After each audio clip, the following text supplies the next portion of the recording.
Olá, queridos! Elza Mouraria chegando até você no 12º dos 27 dias buscando santidade em Levítico. E você está vendo que Levítico não é um livro tão difícil como você pensava, não é mesmo?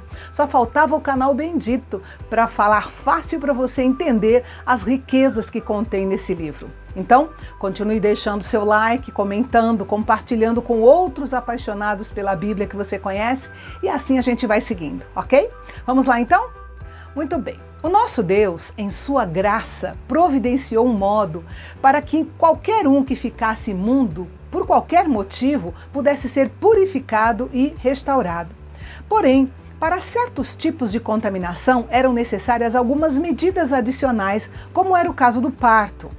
Quando uma mulher tinha um bebê, era normal que ela tivesse um sangramento, e isso a tornava cerimonialmente impura. Veja que o tema deste capítulo não é santidade pessoal, mas sim a purificação ritual para a mãe, para que ela pudesse voltar à vida normal na sua casa e no meio do acampamento.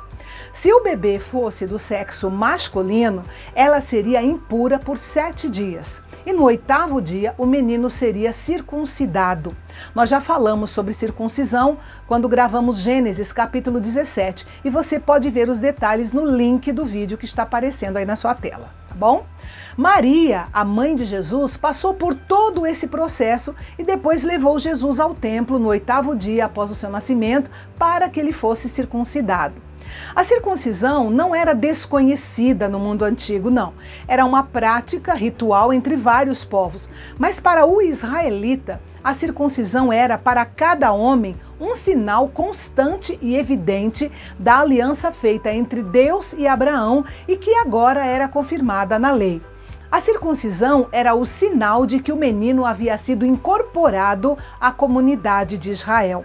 Em Colossenses capítulo 2, versículos 11 e 12, o apóstolo Paulo conectou a circuncisão com o batismo cristão.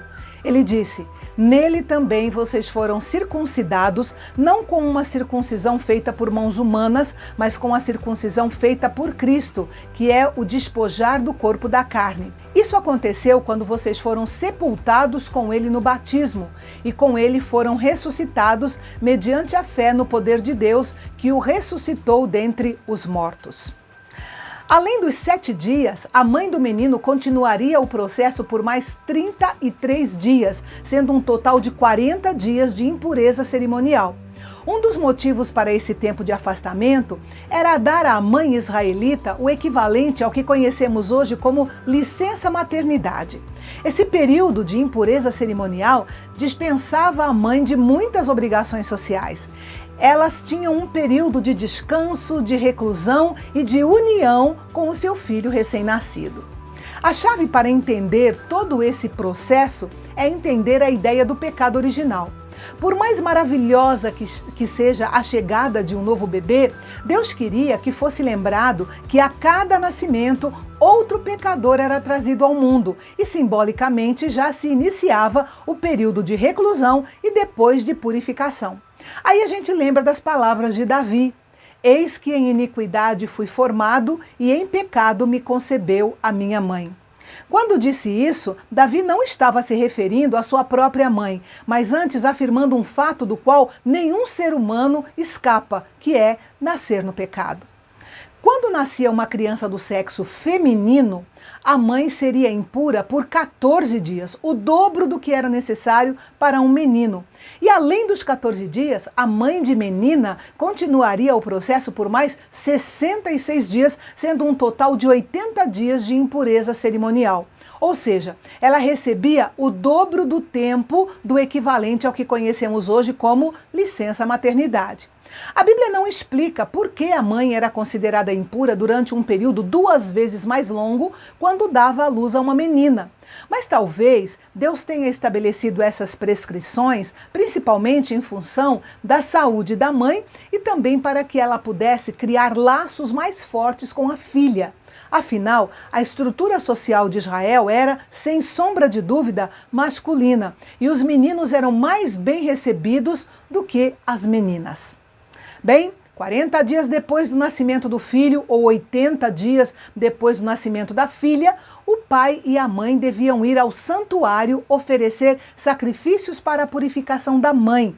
Esse ritual marcava a sua volta à vida normal, a dedicação do seu filho ou filha ao Senhor e a lembrança de que toda criança, por mais linda que fosse, era nascida em pecado e devia ser ensinada a honrar e obedecer ao Senhor.